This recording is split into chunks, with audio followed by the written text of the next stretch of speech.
Tapi Pak, saya CGP Angkatan 10 ingin mendapat beberapa informasi terkait dilema etika dan bujukan moral yang terjadi di sekolah Bapak, yaitu di sekolah SD Impres Butatianang. Ada beberapa pertanyaan yang saya mau ajukan. Pertanyaan pertama Pak, selama ini bagaimana Bapak dapat mengidentifikasi kasus-kasus yang merupakan dilema etika atau bujukan moral yang terjadi di sekolah Bapak? Oh iya Bu, jadi terkait dilema etika atau bujukan moral yang terjadi di sekolah tempat saya diamanahkan sebagai kepala sekolah, tentu ada beberapa hal yang saya lakukan. Yang pertama itu mengetahui dulu kasus-kasus yang terjadi, kita pelajari dulu kasusnya, kemudian kita menarik sebuah kesimpulan. Nah, dari kesimpulan itu dijadikan sebagai dasar untuk memutuskan apakah hal tersebut masuk dilema etika atau bukan moral. Seperti itu Pak Dit. Ya. Oke, selama ini Pak, bagaimana Anda menjalankan pengambilan keputusan di sekolah Bapak, terutama untuk kasus-kasus di mana ada dua kepentingan yang sama-sama benar atau sama-sama mengandung nilai kebajikan? Oh iya, jadi terkait pertanyaan ini Bu Guru, saya sering menghadapi hal ini di sekolah. Nah, ketika ada dua kepentingan yang sama-sama benar dan membutuhkan sebuah keputusan, saya mendasarkan atas landasan peduli, kemudian kasih sayang, dan dampak yang ditimbulkan dari permasalahan-permasalahan tersebut, sehingga membutuhkan sebuah keputusan yang tepat. Seperti itu Pak Dit. Terus langkah-langkah atau prosedur seperti apa yang biasa Bapak lakukan selama ini? Nah, yang pertama itu ketika saya menemui kasus di sekolah, yang pertama yang saya lakukan itu saya kolaborasi dengan guru-guru untuk menganalisis kasus-kasus, kemudian melihat siapa-siapa yang terlibat dalam kasus tersebut. Kemudian kita juga melihat nilai-nilai apa yang bertentangan dengan adanya kasus tersebut, lalu kita putuskan bersama. Seperti itu Pak Dit. Oke, terus hal-hal apa saja yang selama ini Bapak anggap efektif dalam pengambilan keputusan pada kasus-kasus dilema etika yang terjadi di sekolah Bapak? Ya, jadi dalam pengambilan keputusan ada beberapa hal yang saya anggap efektif. Yang pertama itu dari kasus kita bisa melihat siapa yang terlibat dalam kasus tersebut. Kemudian kita bisa juga mengetahui dampak dari keputusan yang kita ambil di sekolah, seperti itu. Itu ya Pak Dit. Oke, kemudian Pak, hal-hal apa saja yang selama ini merupakan tantangan dalam pengambilan keputusan pada kasus-kasus dilema etika yang terjadi di sekolahnya Bapak? Iya. Jadi kalau berbicara masalah tantangan, ada beberapa tantangan yang kita temui pada saat kita ingin mengambil sebuah keputusan. Di antaranya itu dalam hal mempertimbangkan dampak yang ditimbulkan dari keputusan yang kita ambil. Apakah nanti ini jangka panjangnya atau jangka pendek berdampak negatif atau positif. Nah, saya kira di situ tantangannya. Di situ tantangannya ya Pak ya. Jadi kita harus mempertimbangkan dampak positif ya. Betul. Oke.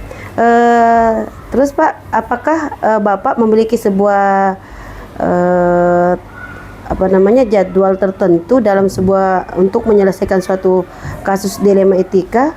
Terus apakah Bapak langsung menyelesaikan di tempat atau memiliki sebuah jadwal untuk kasus tersebut?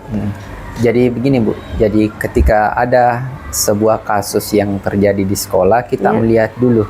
Kalau misalnya sifatnya agak ringan, biasa kami langsung selesaikan di tempat kejadian itu. Tapi ketika skalanya lebih besar, kita menyelesaikannya melalui prosedur. Seperti itu Pak Dit. Jadi tergantung kasus yang terjadi. Jadi kalau misalnya kasus yang terjadi itu ringan, diselesaikan di tempat.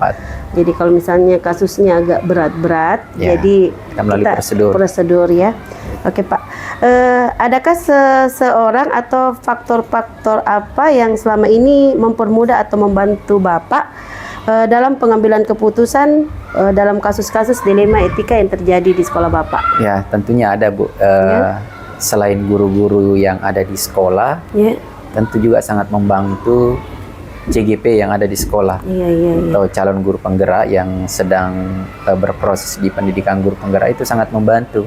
Kenapa? Karena mereka memberikan atau mengimbaskan wawasan yang mereka dapat di sekolah, sehingga sangat membantu untuk pengambilan keputusan dalam hal menangani sebuah kasus di satuan pendidikan. Seperti itu ya Pak ya. Terus dari semua hal yang Bapak tadi sampaikan, pembelajaran apa saja yang dapat Bapak petik dari pengalaman Bapak mengambil keputusan di sekolahnya Bapak?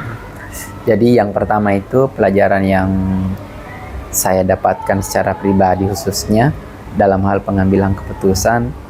Ternyata dari proses ini begitu pentingnya yang namanya komunikasi yang produktif. Kemudian kita juga dapat mengetahui nilai-nilai apa saja yang bertentangan, sehingga kita punya strategi tersendiri untuk menyelesaikan permasalahan-permasalahan yang timbul di satuan pendidikan. Seperti itu ya Pak ya. Jadi komunikasi yang efektif itu sangat produktif, itu yang sangat penting ya. Di sekolah, dibutuhkan di sekolah. Ya. Oke Pak, mungkin itu saja Pak wawancara kita hari ini. Terima kasih atas waktunya. Sama-sama Ibu Guru. Mohon maaf ada misalnya kalau ada sedikit kata-kata yang kurang bagus. Ya mungkin sekian itu Siap. Pak. Ya. Semangat.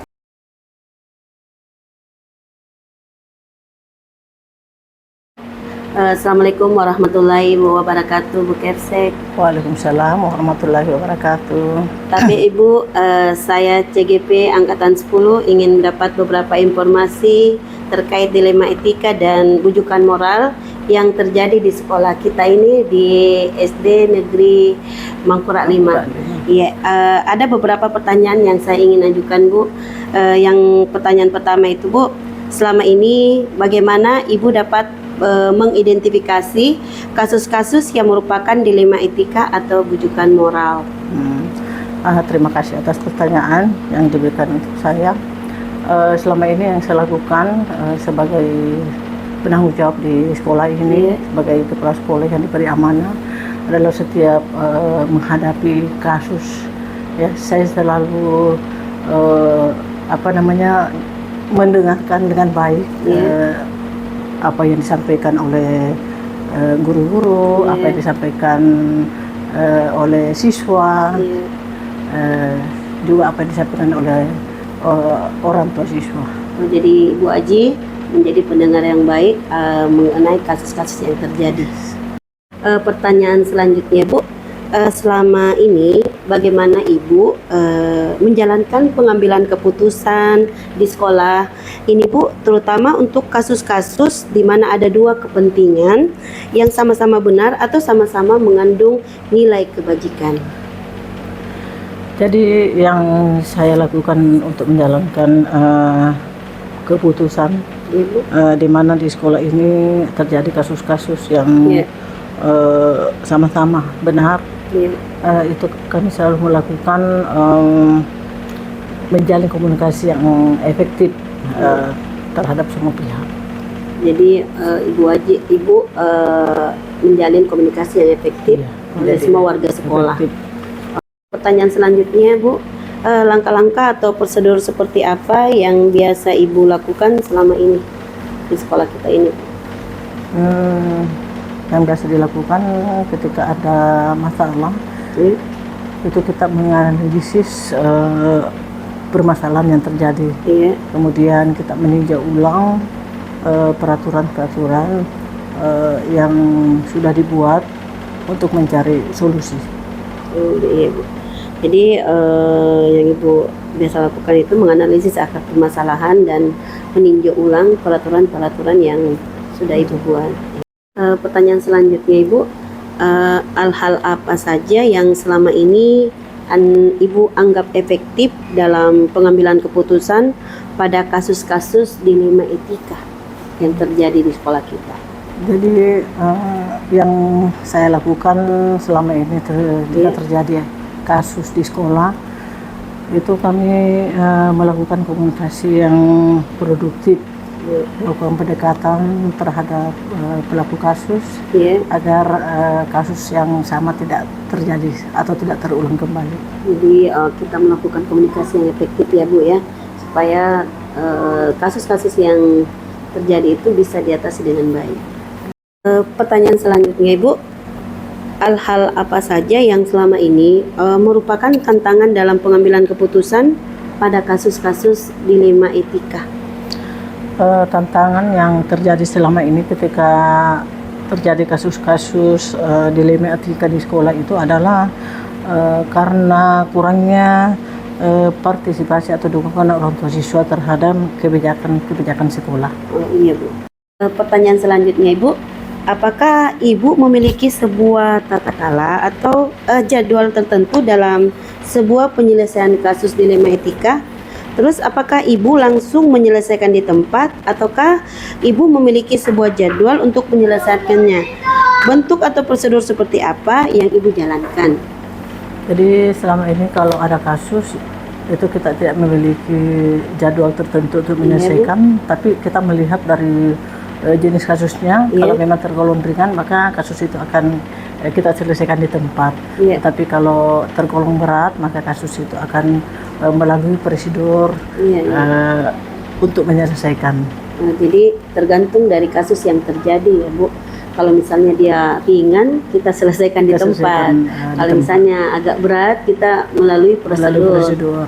Pertanyaan selanjutnya Ibu, adakah seseorang atau faktor-faktor apa yang selama ini mempermudah atau membantu Ibu dalam pengambilan keputusan yang berkaitan dengan kasus-kasus dilema etika yang terjadi di sekolah kita? Yang biasa membantu, jadi dalam hal menangani kasus itu kami selalu melibatkan guru, melibatkan orang tua siswa, dan melibatkan komite sekolah. Pertanyaan selanjutnya Bu, dari semua hal yang telah Ibu sampaikan, pembelajaran apa yang dapat Ibu petik dari pengalaman Ibu mengambil keputusan dilema etika yang terjadi di sekolah kita? Ternyata dari beberapa kasus yang terjadi selama ini, saya mengambil kesimpulan bahwa komunikasi itu sangat penting kita bangun untuk mencari solusi bagaimana agar kasus-kasus tidak akan terjadi lagi, kasus-kasus yang sama maksudnya tidak akan terjadi lagi ke depannya.